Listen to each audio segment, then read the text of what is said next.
I was halfway through my lecture on trauma response patterns when I saw her, auburn hair catching the chandelier light like a sunset over troubled waters. The irony wasn't lost on me.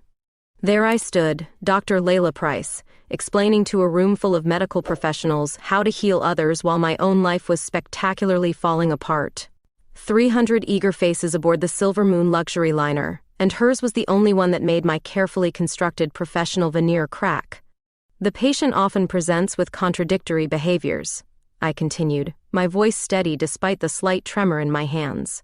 The divorce papers had arrived that morning, unsigned, with a post-it from my attorney suggesting I cut my losses.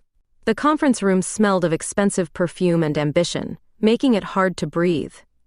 She sat in the back row, gray eyes fixed on me with an intensity that felt almost intrusive. Not taking notes like the others, just watching. Something about her gaze peeled back my skin, leaving me exposed in ways my ex-husband never managed in 15 years of marriage. I clicked to the next slide. We must recognize that healing isn't linear. My tongue felt heavy with unintended honesty. The slight rocking of the ship matched the uneasy swaying in my chest, the persistent feeling that everything stable in my life was now negotiable. After the applause died, and attendees filed out, I escaped to the ship's railing. Salt spray misted my face as I watched the Kansas City skyline recede into evening darkness. I'd boarded this 3-day medical cruise to escape, not realizing I'd brought all my ghosts with me. "Your lecture saved me the cost of therapy this month," came a voice like warm honey over gravel. I turned to find her, the woman from the back row, leaning against the railing as if she'd been there all along. Up close, her gray eyes held flecks of silver, like stars trapped in storm clouds. "I wasn't aware my professional advice came with a money-back guarantee," I replied, surprised by my own playfulness. "I'm Claudia Powell."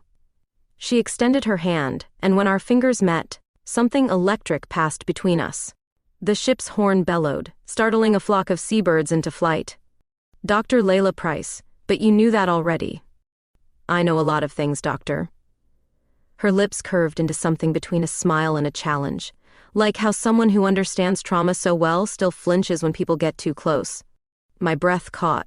The sea breeze carried the scent of her perfume, something with notes of bergamot and cedar. Dangerous, like everything about this conversation. "You're very observant for someone who wasn't taking notes," I managed. "I remember what matters." She leaned closer, her shoulder brushing mine.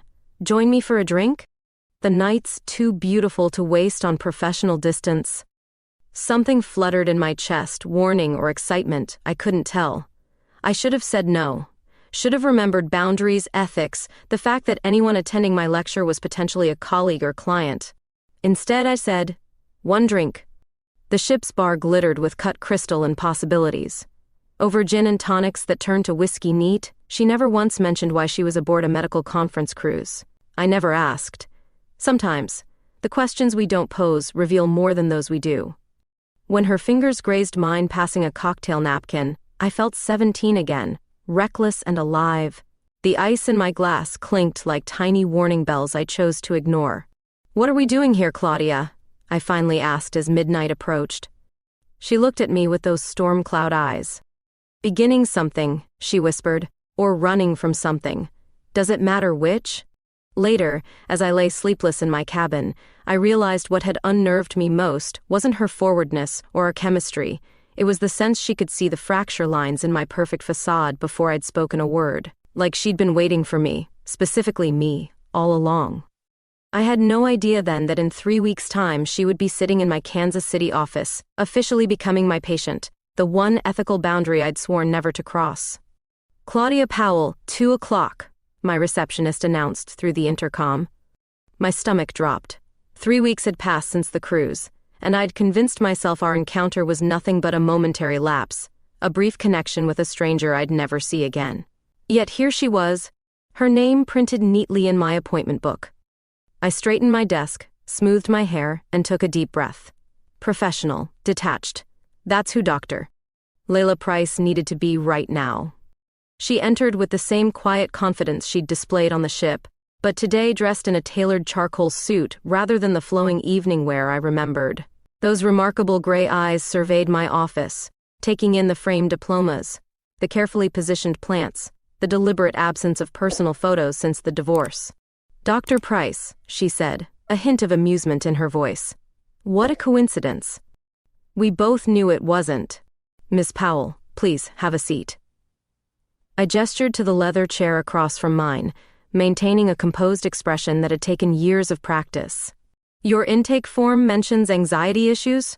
"Among other things." She settled into the chair, crossing her legs. "I didn't realize you practiced in Kansas City until after our conversation on the ship." The way she lingered on the word conversation made my cheeks warm. I remembered our fingers touching over whiskey glasses, the way she'd leaned in to whisper something that made me laugh too loudly for a ship's bar at midnight. "Had I known you might become a patient, I wouldn't have socialized with you," I said firmly. "Professional boundaries are important in my practice." "Are they?" She tilted her head. "I thought connections were important in therapy. Isn't that what your lecture was about? The healing power of authentic human connection?" I cleared my throat and reached for my notepad. "Let's start by discussing what brought you here today." For the next 50 minutes, Claudia outlined textbook anxiety symptoms: insomnia, racing thoughts, difficulty concentrating. Everything she said aligned perfectly with GAD criteria, yet something felt rehearsed. Her eyes never wavered from mine, as if waiting for me to challenge her narrative. When she described her supposed panic attack on a downtown elevator, I finally interrupted. "Claudia, why are you really here?" A smile flickered across her lips. "You're good. Better than the last 2 therapists I tried." "This isn't a test.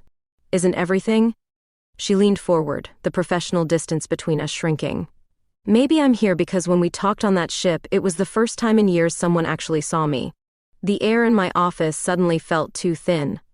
Her words echoed my own unspoken thoughts, and that terrified me.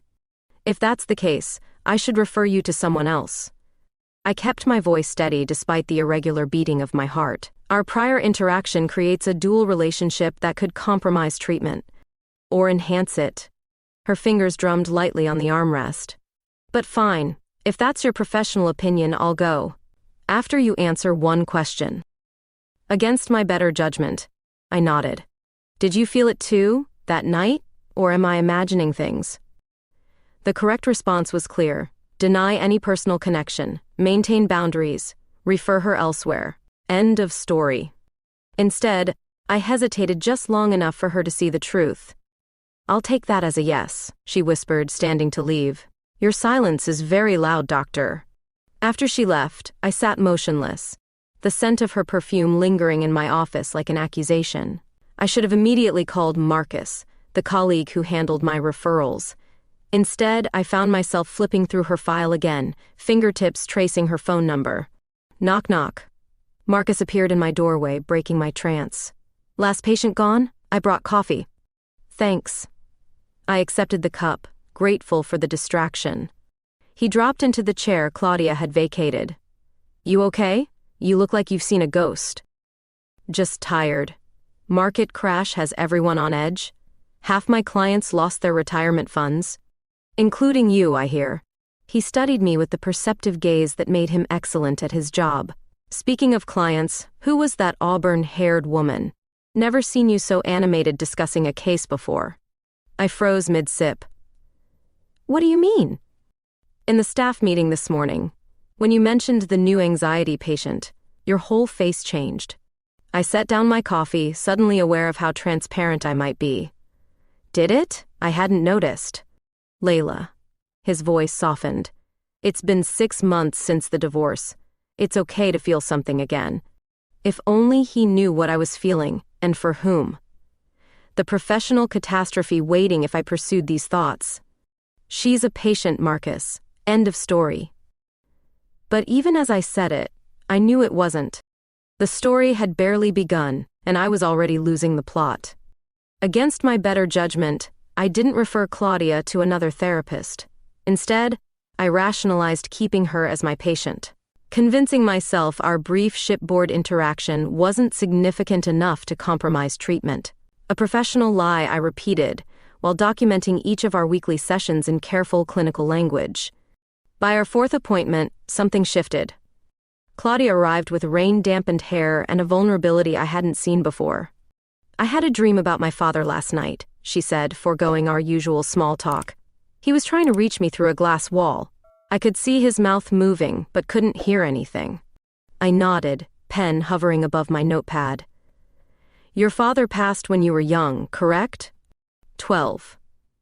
She twisted the silver ring on her middle finger, a nervous habit I'd noticed emerged only when discussing her childhood. Everyone told me how lucky I was, having those 12 perfect years with him. But they weren't perfect. That's the part nobody knows. Over the next hour, Claudia revealed the complicated truth beneath her polished exterior. Her father, celebrated local business leader and philanthropist, had suffered from debilitating depression. The perfect family portraits hanging in their home had hidden the nights spent talking him down from dangerous ledges, both literal and figurative. I became his emotional caretaker at 8 years old, she said, voice steady despite the tears tracking down her cheeks. When he died, everyone called it a heart attack. Only my mother and I knew he'd been stockpiling pills for months. The room filled with the soft patter of rain against windows and Claudia's measured breathing as she finally released secrets held for decades. I recognized the weight being lifted, had felt it myself during my own therapy years ago. Thank you for trusting me with this, I said when she finished. It's strange, she replied, wiping away tears with her thumb. I've never told anyone, not even other therapists, but with you. The unfinished thought hung between us, dangerous in its implications. Sometimes we find people who feel safe, I offered carefully. It doesn't mean previous therapists weren't skilled. It's not about skill, Layla. Her use of my first name created an immediate intimacy I should have corrected but didn't. It's about being seen. You see me. In that moment, the professional distance I'd maintained began to crumble. I found myself sharing how I'd become a psychologist after witnessing my college roommate's mental health crisis. A personal disclosure I never made with patients. I couldn't help her, I admitted. She left school and I never heard from her again. Every patient since has been, in some way, me trying to save her. Claudia's expression softened. We're all trying to save someone, aren't we? Usually ourselves. The session ended with Claudia standing to leave, then impulsively embracing me. The sudden proximity, her tear-damp cheek against mine, the scent of rain and sandalwood in her hair, sent electricity through my body. When she pulled back, our faces remained inches apart, her gaze dropping briefly to my lips before she stepped away. That night, sleep proved elusive. I tossed in bed, replaying the almost kiss, the way her breath had hitched when our eyes met. Professional ethics battled with a longing I hadn't experienced in years, perhaps ever. When sleep finally came, Claudia populated my dreams, her gray eyes following me through corridors that shifted between my office and the cruise ship where we'd met. I woke tangled in sheets, heart racing, with the distinct feeling I'd crossed a line that existed only in my mind so far, but was no less real for being invisible. The next morning, I called my own therapist, Dr. Rivera, and scheduled an emergency session. I'm developing feelings for a patient, I confessed, the words physically painful to speak aloud. Dr. Rivera's expression remained neutral. This happens to many therapists at some point. The intimacy of the therapeutic relationship can create confusion. This isn't confusion, I insisted. That's what terrifies me. Tell me about her, she said. I described Claudia, her intelligence, her resilience, the way she carried trauma with a grace I admired, how our conversations flowed with an ease I'd never experienced. Not once did I mention our first meeting on the ship, some secrets I kept even from my therapist. Layla, Dr. Rivera said gently when I finished, what you're describing sounds like more than transference. You have a choice to make. Your professional ethics or exploring these feelings. You can't have both. I left her office with her words echoing in my head. That evening, standing before my bathroom mirror, I finally admitted what I'd been avoiding for weeks, perhaps my entire adult life. My attraction to Claudia wasn't simply inappropriate boundary crossing. It was forcing me to confront aspects of my sexuality I'd buried beneath heteronormative expectations and a failed marriage. The realization wasn't shocking so much as clarifying, like finding the missing piece to a puzzle I'd been working on since adolescence. The women I'd admired aesthetically, the close friendships that had felt inexplicably intense, the persistent feeling that something fundamental was missing from my relationships with men. I'm attracted to women, I whispered to my reflection, testing the truth of it. My phone chimed with a text message from Claudia. Need to cancel tomorrow. Something happened. Can we talk? The timing couldn't have been worse. Or perhaps it was perfect. Standing at the crossroads of professional ethics and personal truth, I finally understood which path I needed to take. I was reviewing patient files when the news alert flashed across my phone. Market in freefall, worst crash since 2008. My stomach clenched as I clicked the notification. Numbers scrolled past, indices down 30%, circuit breakers triggered, trading halted. Words like catastrophic and unprecedented jumped from the screen. With trembling fingers, I logged into my retirement account. The balance that had represented 15 years of careful saving had plummeted to nearly half its previous value. I'd been planning to use some of those funds for a down payment on a new condo, an attempt to rebuild my life post-divorce. Now those plans evaporated like morning mist. The intercom buzzed. Dr. Price? Ms. Powell is here. She doesn't have an appointment, but she seems upset. Before I could respond, my office door flew open. Claudia stood there, her usual composure shattered. Her face was pale, hair disheveled, as if she'd been repeatedly running her hands through it. Did you see? She asked, voice cracking. I nodded, still shocked by my own losses. The market, yes. It's gone. She closed the door behind her.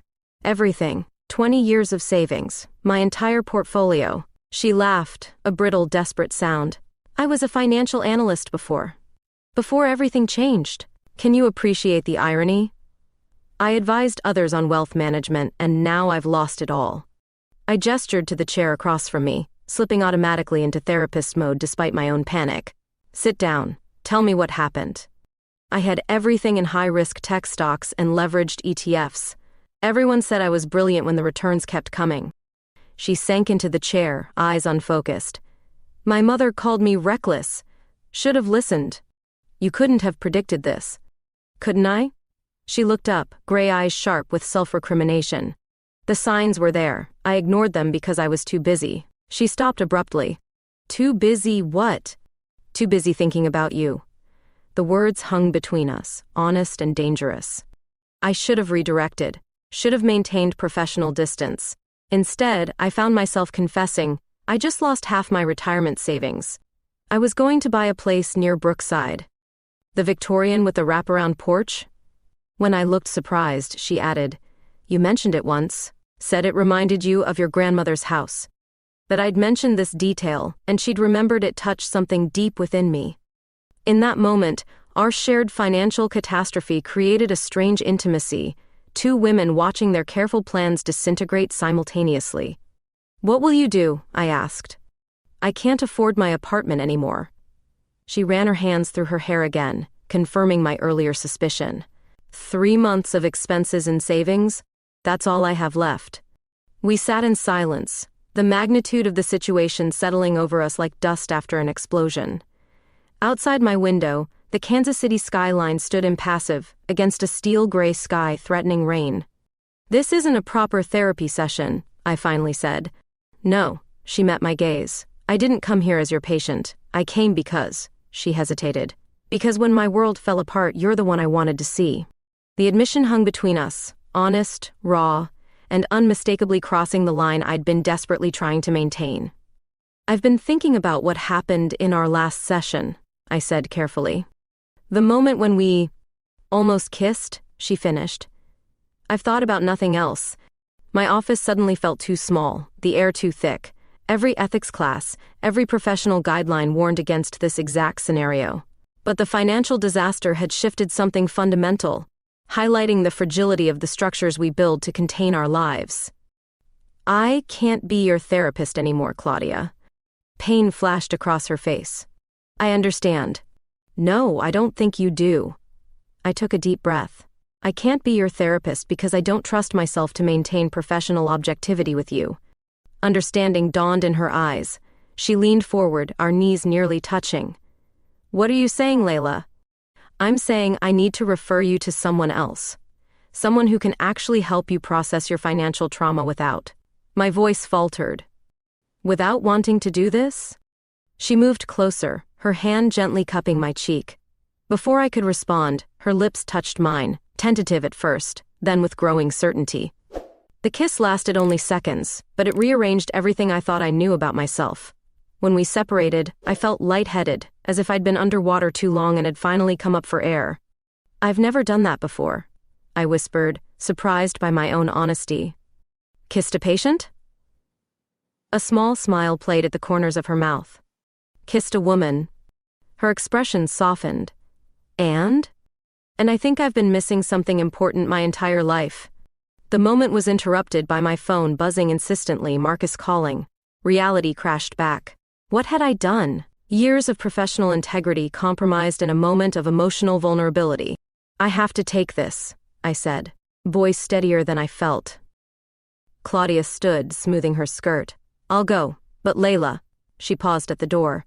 "Financial disaster or not, this feels like the beginning of something, not the end." After she left, I sat motionless, fingers pressed to my lips, where the warmth of hers still lingered. Outside, the threatened rain had begun to fall, drops striking my window like tiny reminders of consequences to come. "I've referred Claudia Powell to Dr. Alvarez." I slid the file across Marcus's desk the following morning, my voice carefully professional despite having rehearsed the line a dozen times. Marcus raised an eyebrow. "The patient you couldn't stop talking about? What happened?" "Ethical considerations." I kept my eyes fixed on his bookshelf, unable to meet his gaze. A potential dual relationship situation emerged. Meaning? Meaning I met her briefly before she became my patient. It creates a conflict. Not technically a lie, though far from the complete truth. Marcus studied me with the penetrating gaze that made him an excellent therapist. "And you're okay with this referral?" "No." I wanted to scream. I'm falling apart inside. Instead, I nodded curtly. "It's the right thing to do." The right thing. I repeated that phrase like a mantra over the following days, even as I orchestrated accidental meetings with Claudia at Monarch Coffee, the cafe halfway between our apartments. We both knew these encounters weren't coincidental, but the pretense gave us cover, a way to see each other without explicitly acknowledging what was happening between us. "Fancy meeting you here," Claudia said during our third such chance meeting, sliding into the chair opposite mine with a cappuccino. The autumn sunlight through the windows caught the auburn highlights in her hair, making them gleam like burnished copper. "Indeed," I replied, heart racing despite my outward calm. "How are your sessions with Dr. Alvarez going?" "Fine." She stirred her coffee absently. "She's very thorough. But she's not you." Her gray eyes met mine directly. "She doesn't make me feel seen the way you do." I glanced around nervously, though no one was paying us any attention. "Claudia, we shouldn't discuss my therapy, I know." She leaned forward, lowering her voice. "So let's discuss something else, like how I can't stop thinking about that kiss." Heat rushed to my cheeks. "We're in public. Then let's go somewhere private." The tension between us crackled like static electricity. I knew I should walk away, maintain the professional distance I'd established by referring her. Instead, I found myself counting the minutes until we could leave separately, maintaining the illusion that this wasn't precisely what we both wanted. That evening, my best friend Renee stopped by with takeout and an uncanny sense of timing. "Spill it," she demanded, setting down containers of Thai food. "You've been distracted for weeks. Is it the market crash? Your ex being a jerk again?" I pushed noodles around my plate. "Just work stress." Bull. Renee had known me since college, had seen me through my marriage, divorce, and career changes. You get this specific furrow between your eyebrows when you're keeping secrets. It's there now. The weight of secrets had become exhausting. "I think I'm having a midlife crisis," I admitted. "About time." She poured more wine. "What form is it taking? Motorcycle? Inappropriately young boyfriend? Please tell me it's something juicy." I took a deep breath. "I'm attracted to a woman, a former patient." To her credit, Renee didn't flinch. "Former being the operative word, I hope?" "Yes." I referred her when I realized. I trailed off. "When you realized you wanted to jump her bones?" "Renee." But I laughed despite myself, the crude phrasing breaking some of my tension. She reached across the table, squeezing my hand. "Hey, the fact that you're ethically torn about this tells me everything I need to know about your integrity. But Layla, Maybe it's time you worried less about doing the right thing professionally and more about being happy. It's complicated. It always is. She studied me thoughtfully. So when do I get to meet her? Before I could answer, lightning flashed outside, followed by the rumble of thunder. Moments later, rain began pelting against the windows. Kansas City weather, Renee sighed. 0 to monsoon in 60 seconds. We just finished dinner when my doorbell rang. Through the peephole I saw Claudia, soaked from the downpour, arms wrapped around herself. I need to get that, I told Renee, heart pounding. She peeked over my shoulder. Well. Mystery woman has dramatic timing. I opened the door. Claudia's makeup was smudged from the rain, her expensive blouse clinging to her skin. She looked vulnerable and determined simultaneously. I couldn't do it anymore, she said without preamble. I told Dr. Alvarez I couldn't continue therapy with her because I'm in love with my former therapist. Behind me, I heard Renee's sharp intake of breath. I'm Renee, my friend said, appearing beside me, and I was just leaving. She squeezed my arm, whispering, "Call me tomorrow, every detail." Then she was gone, slipping past Claudia with a knowing smile. Alone now, we faced each other across my threshold, the professional boundary I'd tried so hard to maintain now physically represented by my doorway. You're soaked, I said finally. I walked here, needed to clear my head. Claudia remained outside, waiting. Are you going to invite me in or should I leave? The rational part of my brain screamed warnings, ex-patient, ethical violations, professional consequences. But watching her standing in the rain, I couldn't deny what I'd been feeling since that first night on the cruise ship. Come in, I said softly, stepping aside. She crossed the threshold, droplets of rain falling from her clothes onto my hardwood floor. When the door closed behind her, something shifted in the atmosphere between us, a recognition that whatever happened next would irreversibly change both our lives. I handed Claudia a towel and some dry clothes, a Kansas City University sweatshirt and yoga pants that looked absurdly casual on someone I'd only seen in tailored perfection. You told your therapist you're in love with me, I said quietly, watching her towel her auburn hair. Yes. Her directness had always been disarming. I'm done pretending this is something it isn't. And what exactly is this? I wrapped my arms around myself, suddenly cold despite the warmth of my apartment. A beginning. She stepped closer. If you want it to be. The rain drummed steadily against my windows, creating a cocoon of sound around us. Everything that had seemed so complicated, professional ethics, my recent self-discovery, our mutual financial catastrophes, suddenly distilled to this simple moment of choice. I've spent my entire career helping people navigate their emotions, I said, but I have no roadmap for this. Maybe that's not a bad thing. She reached for my hand. We start fresh, no therapist and patient, just two women trying to rebuild their lives. That simple? That complicated. Her smile was gentle. But at least we're facing it together. That night, Claudia slept in my guest room. An unnecessary propriety, perhaps, but we both understood the need to move carefully. The next morning over coffee, we outlined our new reality with the pragmatism of two women accustomed to planning. My lease is up next month anyway, Claudia said. I can't afford to renew it after the market crash. My spare room is yours if you want it. The offer came naturally, though the implications were enormous. Temporarily, while we figure things out. Temporarily, she echoed, though her smile suggested we both knew better. We spent the weekend rearranging my apartment to accommodate a second person. The domesticity of it, making space in my closet, clearing a bathroom drawer, felt both foreign and familiar. I'd lived with my ex-husband for 15 years, but this felt fundamentally different. Equal, collaborative. What's this?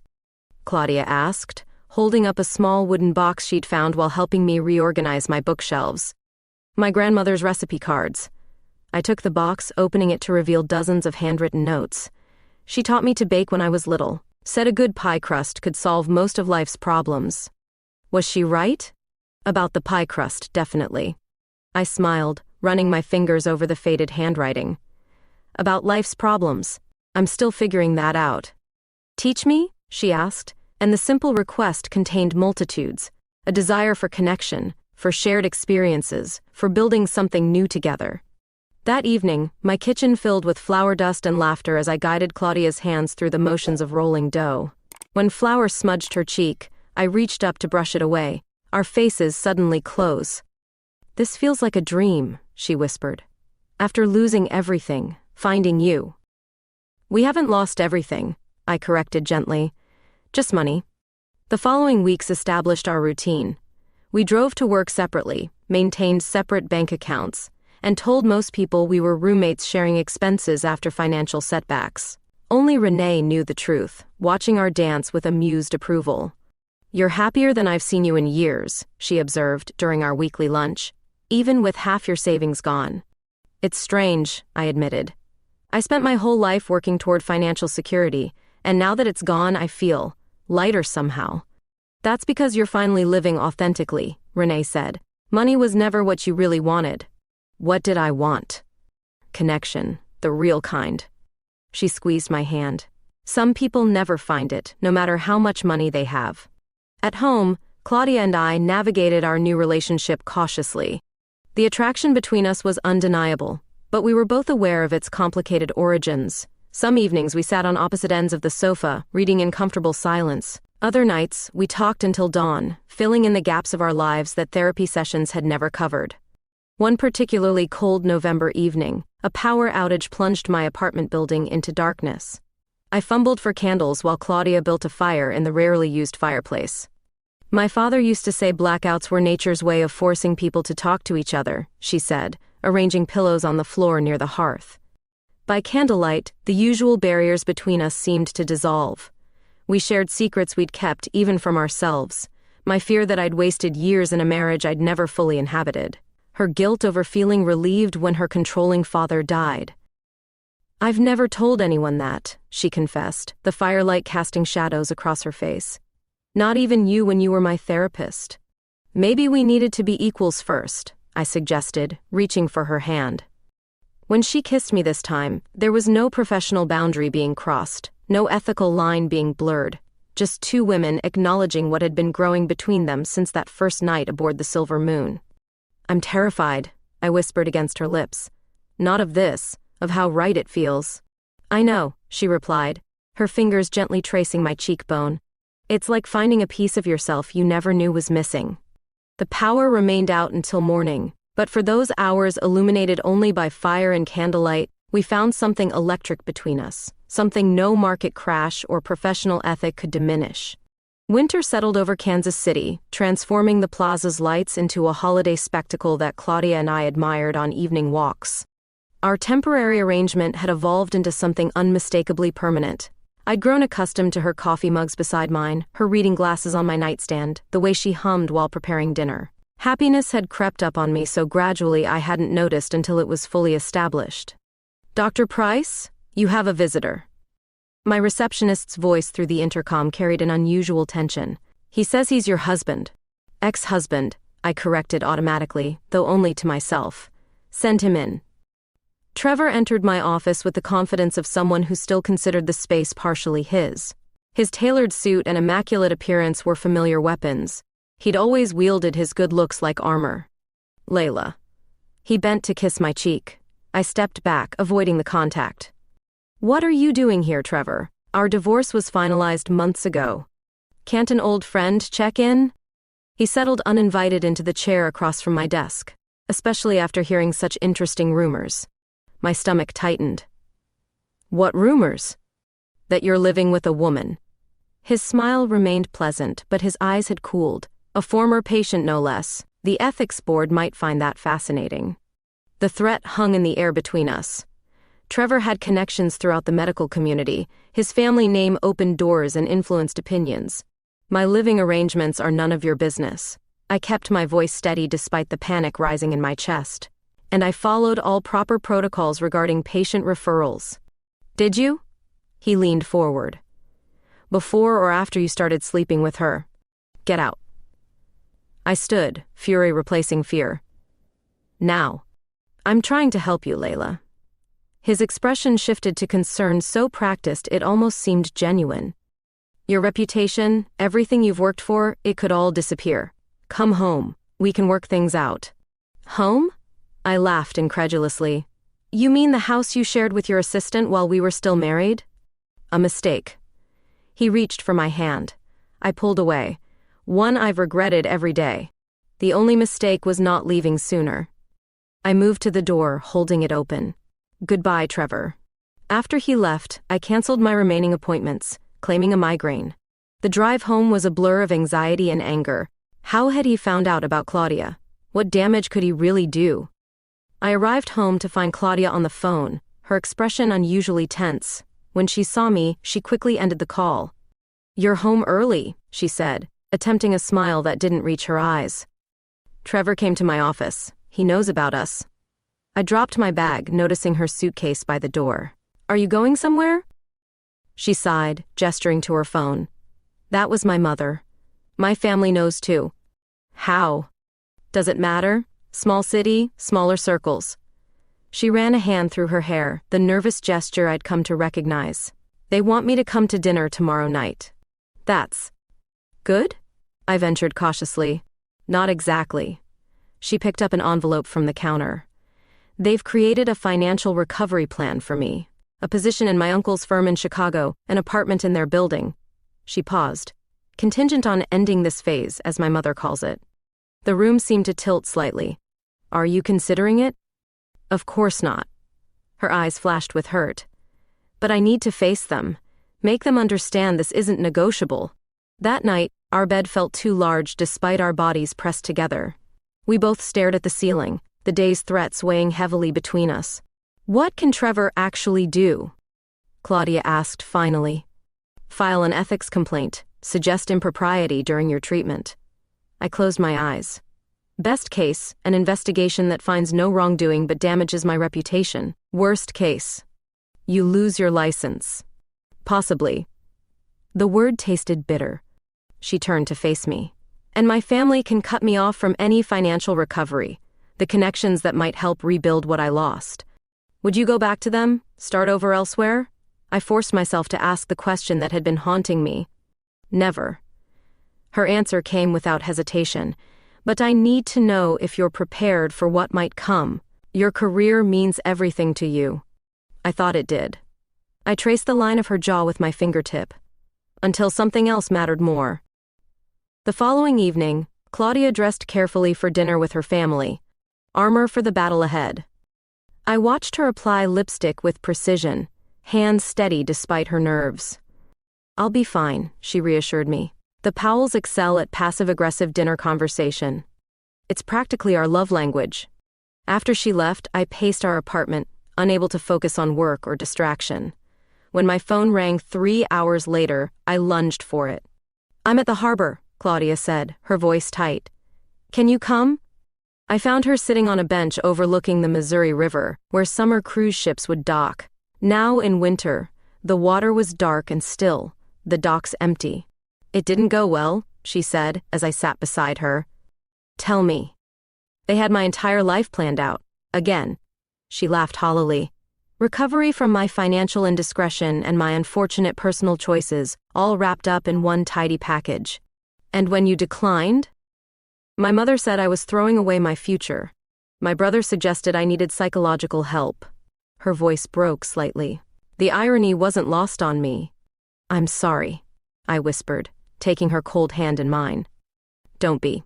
She turned to face me, tears freezing on her cheeks in the winter air. "I told them I already had a future. With you." I pulled her close, her tears warm against my neck.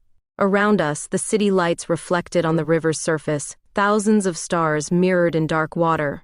In that moment, I knew we'd both chosen love over security, and whatever came next, we'd face it together. The email arrived on a Tuesday morning, an opportunity that once would have seemed like a dream. The Valley Ridge Wellness Center in Portland was offering me a position as their clinical director. Double my current salary, prestigious professional associations, financial recovery. This could solve everything, I told Claudia over dinner, sliding my laptop toward her. They need an answer by Friday. She scrolled through the offer, her expression carefully neutral. Portland is beautiful, progressive city, great food scene. And 3,000 miles from Kansas City. The unspoken implications hung between us. 3,000 miles from Trevor's threats. From her family's disapproval. A clean slate. When would you start? She asked, closing the laptop. April 1st, just over a month away. I pushed my food around my plate. If I accept. If? Her eyebrows raised. This is exactly what you need professionally, what we need financially. But what about us? Would you come with me? The question felt enormous. We'd only been living together for 4 months, practically newborns in relationship years. Is that what you want? Yes. The answer came without hesitation. But I know you're just starting to rebuild your life here. She reached for my hand across the table. Layla, you are my life now. The rest is just geography. That night, we researched Portland neighborhoods, planning our new beginning with cautious excitement. Yet something tugged at me, a sense of unfinished business, of running away rather than standing our ground. The next morning, I discovered Claudia had left early, a note explaining she had errands to run. Unusual for her to be mysterious, but I had my own agenda. I'd arranged to meet Renee for coffee to discuss the Portland offer. It's perfect timing, Renee said, after I explained the situation. Trevor can't touch you there. But it feels like we're being driven out, I admitted. Like we're doing exactly what everyone wants, disappearing to protect their comfortable narratives. Sometimes retreating is the smartest strategy. Renee stirred her latte thoughtfully. Not everything needs to be a last stand. When I returned home, I found Claudia sitting at our dining table surrounded by papers, a focused intensity in her expression I hadn't seen since the market crash. What's all this? I asked, hanging up my coat. She looked up, a strange mix of nervousness and excitement in her eyes. An alternative to Portland. I'm listening. I've been meeting with people. She gestured to the papers. Former colleagues, contacts from my financial analyst days, even that mindfulness instructor you recommended to anxious clients. I sat beside her as she outlined a vision that took my breath away, a holistic wellness center right here in Kansas City, combining financial counseling and mental health services. A place where people could heal both their bank accounts and their minds after economic trauma. The market crash created thousands of people who need exactly what we can offer together, she explained. Your psychological expertise, my financial background.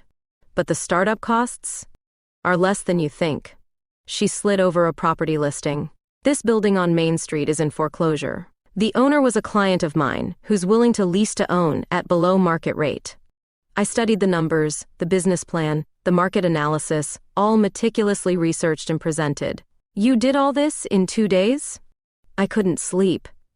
She smiled sheepishly.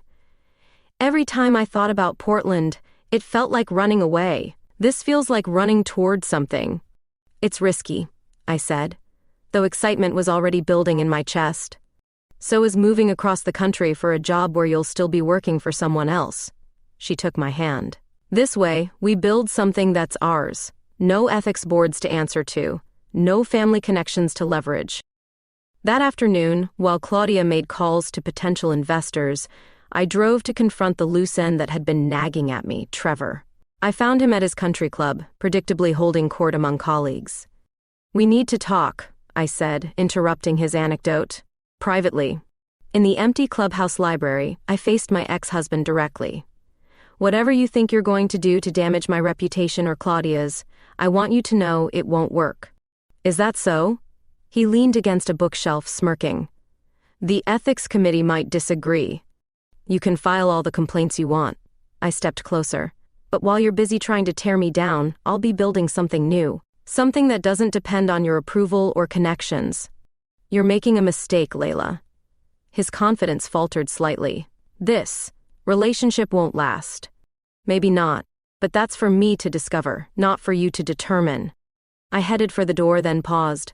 By the way, I've started documenting your harassment. Your firm's partners might be interested to know how you're spending your time these days. That evening, Claudia returned from meeting potential investors with mixed news. 2 had shown interest, but we were still far short of what we needed. Maybe Portland is the safer choice, she conceded, as we stood at the harbor where we'd met after her family dinner. The water reflected the city lights, creating twin constellations above and below us. Since when do we choose based on safety? I pulled her close, breathing in the scent of her perfume, the same one she'd worn that first night on the cruise ship. I turned down Portland this afternoon. Her eyes widened. You did? But nothing. You're right. This is our city, our story. We're not running away.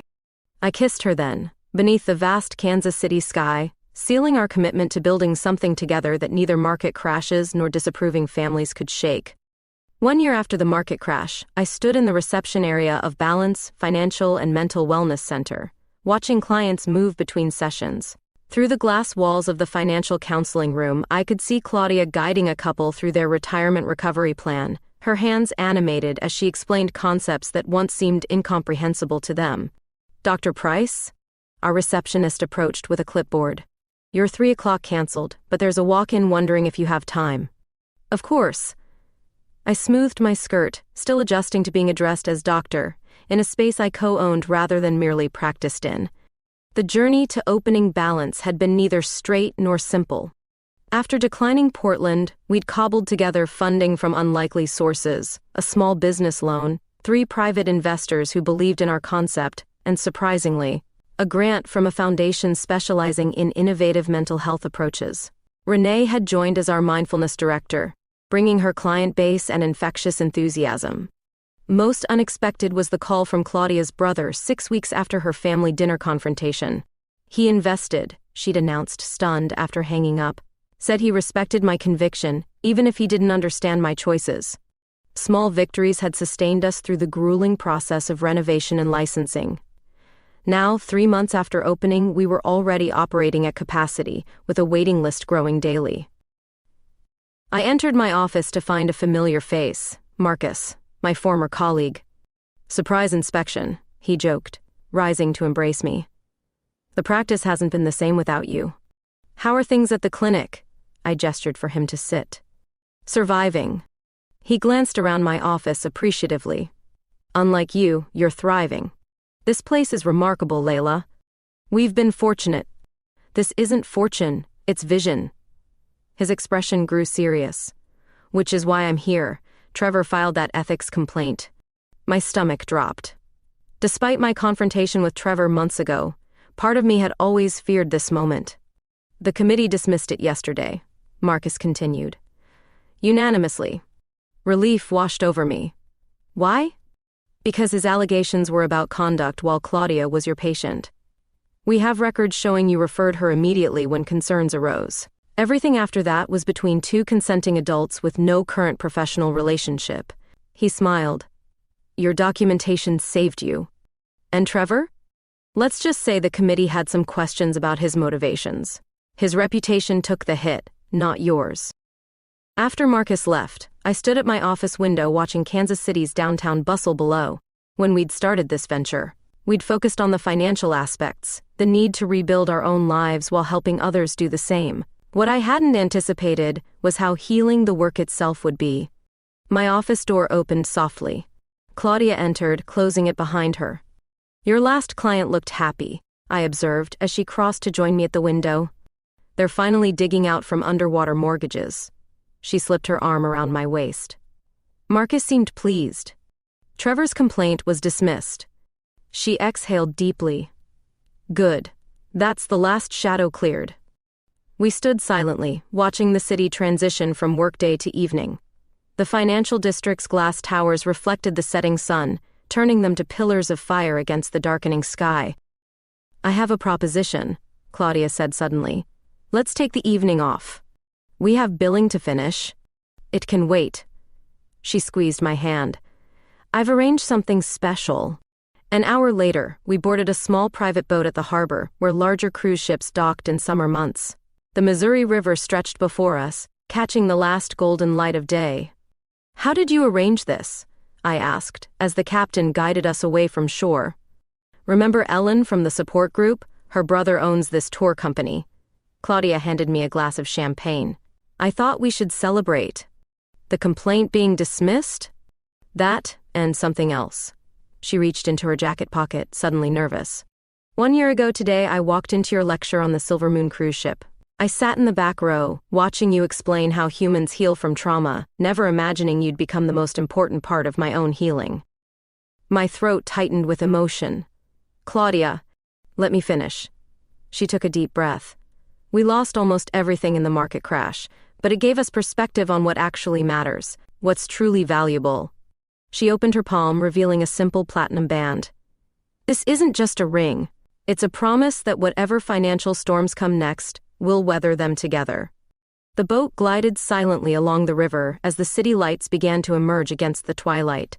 I thought about all the careful plans I'd made throughout my life. The strategic career moves, the sensible investments, the conventional marriage, and how losing those plans had somehow led me here, to this perfect moment. Is that a yes? Claudia asked, vulnerability in her eyes despite her confident smile. It's more than a yes. I held out my trembling hand. It's everything I never knew I wanted until I met you. As she slipped the ring onto my finger, the captain discreetly turned the boat back toward harbor. Behind us, the Missouri River continued its ancient journey, indifferent to market crashes and human dramas. Ahead lay the Kansas City skyline, where our shared creation, balance, stood as testament to what's possible when you build something new from the ruins of what you thought you needed.